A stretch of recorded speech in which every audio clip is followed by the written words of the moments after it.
Hey guys, Spencer here, and today I want to talk to you about my Kumena deck. The reason I want to talk about Kumena is Ixalan is coming out soon, and also a few things that I've been doing to my deck since I last featured it here on the channel. First and foremost is this deck is lacking interaction. Draws cards absolutely superbly, but lacks interaction. I think actually since the last time I featured on this channel, I've taken a bunch of bits out to put in other decks and things like that. So I'm missing a few key cards. And in order to make space for that interaction, I've already taken these out to put some more counterspells in. Well, I was looking through the deck, and the deck itself, I don't know if it's... Everyone's deck is a 7, right? I don't know if it feels that strong, and so I'm trying to keep it on the lower end of things. So for when playing newbies and stuff like that. And also trying to just keep it like a bit of a fun tribal deck. So I'm almost feeling like it might be like a 6, like it's a little bit less than a 7. It's not, it doesn't have that punch, you know, that a 7 sometimes has. Like it has that way of getting through. I mean, it does in ways, but maybe it's just not as explosive as some other decks, and that's why it's feeling lacking. So maybe it is a 7. Like, who knows? You guys tell me. And so anyway, in order to get some more interaction in, I'm looking to get rid of this combo. This is the only infinite combo within the deck. After that, it's just the only way I'm winning is with Kumena and commander damage, or just attacking with enough Merfolk. I don't have any like Crater Hoofs or Overrun effects or anything like that to pump up my whole board. It's just Kumena to get counters on things.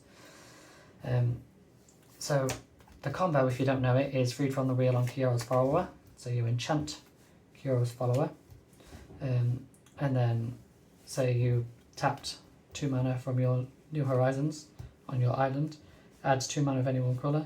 So you tap it, you add 2 blue, you tap another one to get Freed from the Wheel on there, you tap another source or whatever to untap, to give you enough blue to untap enchanted creature. So we can now tap Kiora to untap target permanent, you untap your enchanted land. You can then tap your enchanted land for 2 blue, because it taps for 2 mana of any one colour. You can then untap, and every time you're netting 1 blue, because you untap it by paying 1. So you're netting 1 blue. And essentially you can get to infinite coloured mana by doing this. Say you make 10 million blue, you then use 1 million of that blue to redo the same to get red, another 1 million to get green, another 1 million to get white, another 1 million to get black, whatever you need. Obviously we're in a Simic deck, so we only need colourless green and white. Yeah? But if you did have access to other cards from all of the abilities that you needed red or black mana for, you could do that. And so basically with this infinite mana, you can then cast Thrasios, and not cast Thrasios, but hopefully if you've got Thrasios in hand, you can use for to activate his ability. Squire around, reveal the top card of your library. If it's a land card, you put it onto the battlefield. If it's not, you put that card into your hand. It's essentially it's draw a card, yeah, without saying draw a card. Oh yeah, it does say draw a card, otherwise you draw a card. Yeah, so if it's a land, it goes into play, ramps, otherwise you draw a card. Now, Thrasios is known for being CDH viable, Thrasios Timner, stuff like that. Loads of different combinations with Thrasios in. And so sometimes you get quite a target if you play Thrasios, like, oh, he's going to draw his entire library, he's going to play Thassa's Oracle. Thassa's Oracle is not in this deck. Okay? So this whole interaction is just in here as a remnants from this being in, and Thassa's used to being in here and stuff like that, and so now this is just a way of, the infinite mana is just a byproduct of being able to tap and untap this to constantly tap and untap Merfolk. So yeah, if I had 5 Merfolk on the battlefield, I could tap all 5, then I could activate this infinite times, untap all 5, retap all 5, untap all 5, put loads of counters on it, and then swing for lethal with Kumena. So it's a very long-winded process in order to be able to do that. So I'm thinking of ditching it, and that's 1, 2, 3, 4. That's 5 cards out, which gives me plenty more room for whatever new exciting treats Ixalan is going to bring us. Because I'm hoping they're going to bring us some more exciting Merfolk. They've already, in fact, yeah, I think it was Lord of Atlantis that they've already done a preview for. So yeah, so I've got 5 cards. I need to get a Beast Within back in here, because I've taken that out. I don't know, maybe I need to get like a Crozen Grip or something like that, and then that leaves me like 3 more slots for any other good Merfolk or some more removal or interaction on the blue and green side of things. I think I have 5 counter spells in here. I don't know if I need to go higher than that. My idea is that I'm going to play Kumena, get my board state up and use the counters to protect myself rather than interacting and stopping other people's wins, because like I said, this is a more casual format. I've taken Great Hender and Ozolith out, mainly because I think I want to sell these now. I'm really trying to pump up my tier deck, so I think I'm going to sell these and, you know, put that money into another deck where these cards just don't fit. The other cards I've taken out, I took out Alandra. I mean, drawing a second card, making a 2/2 Blue Drake is great. You know, I often draw my second card pretty easily with Kumena, but do I want a bunch of 2/2 Drakes with flying? I mean, yeah, it's not bad, but like, most of the cost of cards in here are 3 or less. There's a couple of 4. I think there's 2 5-mana ones, and that's the Merc Fiend and Seaboard Munes, because it's basically on tap. So I've ditched that, and because the 5th card a turn, you know, it's Christmas Lad, isn't it? You know, this deck's not built specifically for drawing 5 cards a turn. The other 2 cards I took out is Herald Torn and Icon of Ancestry. This is just because I'd sooner have Vanquisher's Banner. Like, Vanquisher's Banner, name Merfolk, you know, would be better. Like I said, everything in here costs like 3 or less mostly. You know, the ones that are cost 5 are not Merfolk, so Herald Torn doesn't affect it. So yeah, that's one of the reasons why I have taken those out. So let's get rid of those. So yeah, I've potentially got 5 slots for the new Merfolk that's coming up. I do have the Talisman of Curiosity. I do have Thought Vessel, Arcane Signet, and the Simic Signet. I don't know if I need to go like full Fellwell Stone, stuff like that. I have Massimic Ascendancy as my alternate win con, if I can try and win, because I can't get damage though. But yeah, so I've got things like Saw It Coming, Wizard's Retort as my protection spells, counter spell obviously. I've got the Lull Mage. Also with dropping this combo, I'm then wondering, do I drop the Enchantment Aura Lands? Explorers, I'm not sure how great that card is. Growth Spire, I'm not sure how great card is, because I could probably drop those 2 as well. Mirror Comments is just a keep in any Merfolk deck. Cards Bastion, once again, Proliferate, it's just great. Maybe I get more cards that proliferate, synergy based. Yeah, Seaboard Muse. There's another Zagana, I think it's like an X-cast one, or is it X-draw for each +1/+1 counter on a target creature when it enters. Zagana Prime Speaker, maybe I should swap that out for her. But this is just nice if you've got like a bunch of mana open, which you often do in Simic colours, and you can just swing through for 4, and people are like, do I block, don't I block? It could be an 8/8, I'm not going to put my special thing in, and then you can then save that mana for your second main phase to do something else.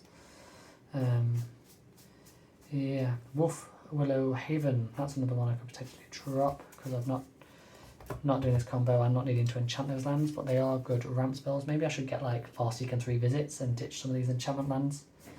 I've got Nature's Law, I've got Tishana, there's the Merc Fiend. Yeah, and the Cursed Idol. I've got a Cursed Idol in here, and that's just, it feels, I don't know, it's a perfectly fine piece of removal, but it's sorcery speed, and so if I need to deal with somebody playing an artifact, I feel like I need that at instant speed. I could go with a Resculpt. That's same mana cost but instant speed, but it's only artifact or creature, whereas this does get target enchantment. I don't have much enchantment removal in this deck, so that's why I've not put the Resculpt in at the moment. So yeah, so this is where I'm at, where I'm thinking with it at the moment. I'm just going to shuffle it up and draw a couple of hands and show you guys. And yeah, just basically let me know what you think on what I should cut in terms of getting ready for the new Merfolk in Ixalan. Obviously I'm super pumped for Doctor Who, that's coming out in the next couple of weeks. We've got more previews for that. Has it been in October or something like that? That's coming out with more previews. So yeah, Crows and Grip, Beast Within, maybe Farseek 3 Visits to replace one enchantment lands and to Vanquisher's Banner. You know, I'll put the link to the deck list as well in the description. So yeah, this is not a bad start. I mean, I've got my green, I've got my blue, I've got counterspell, I've got my alternate win con, I've got a way to draw more cards. And Hadana's Climb is nice, you know, especially with this has got Island Walk. So should we just play out a couple of turns? Let's untap, we'll keep draw. Yeah. So nothing to play on turn 1, so Radiant Pool is tapped. Untap, we'll keep draw. Turn 2. We've got 2 mana. I wouldn't run out my Simic Ascendancy or anything crazy at this point, so I'd still keep the 7 in hand. I've got 2 blue mana should anybody do anything crazy on turn 2. I've got a Lord of Atlantis now, so turn 3, and now this is where I've got a choice. I can go Collide Selkie, or I could go Commander. I don't have the mana to back up my Commander being countered or interacted with, so maybe I'll go Collide Psyche on turn 3. Then we'll untap, we'll keep draw for turn 4. We've got a Thought Vessel here. Obviously we're going to play a land per turn. We're flooding on the blue side of things, but this deck is a little bit more blue heavy than the green, so maybe that's okay. At this point, we could be tempted to do 2 into Thought Vessel, and then 3 into Hadana's Climb. Beginning of combat, put a counter on it, and swing in for 2, and then draw in 2 cards. So draw 2. I'm assuming an opponent has an island, or I can attack into a favourable situation. So here we go. Beginning on turn 5, keep draw for turn. So we're sitting now at 5 lands plus my Thought Vessel. I'm light on the green, so we could potentially use this to Kodama's Reach. And then we've got 3 blue for Sylvan. Yeah. As indestructible as I control at least 2 other Merfolk, I only control 1. Whenever it attacks, I draw a card. Other Merfolk you control have ward 1, so this gives more protection for this. On my next main phase, combat phase, I get another, so this would be swinging in for 3, so I'd be dealing 3 damage, drawing 3 cards. 1, 2, 3. Technically it wouldn't be those 3 because I should have gone and got the 2 lands with this. Yeah, Herald of the Sequel Streams, here we go, we're starting to get through to some win cons here now. So potentially at the beginning of turn 6 I'd have an extra 2 lands, I'd be drawing this. So I'd have 3, 6, 7, 8, 9 lands. You know, Kumena could come out, I would have this. Hadana's Climb would trigger on Cold-Eyed Selkie, and obviously I could drop both Herald and Lord of Atlantis. So that would make Cold-Eyed Selkie 3 plus 1 counts 4, 5 damage hitting there. And if I attacked like that as an unblockable, obviously this would flip then into a land. Yeah, that would be tapped, so I'd have that mana left, which is 1 mana of any colour. So I'd have 1 and a colour, which doesn't help me. But then I could start with tapping 3, drawing a card on someone's end step. Obviously I'd be drawing 4 from that. Did I already do that? I think I already did that, didn't I? Yeah, so I can start tapping, drawing on the end step before my turn. So yeah, this is kind of what I'm looking for when I'm playing a deck. I want to be impactful by turn 5, 6, maybe not 5, maybe like 6, 7. I want to be impactful in the game at that point. So yeah, I did flood a little bit heavy on the blue, but I got through to a point of having a board state that's not super scary, but enough to get me into a very strong advantageous position. So yeah, there we go.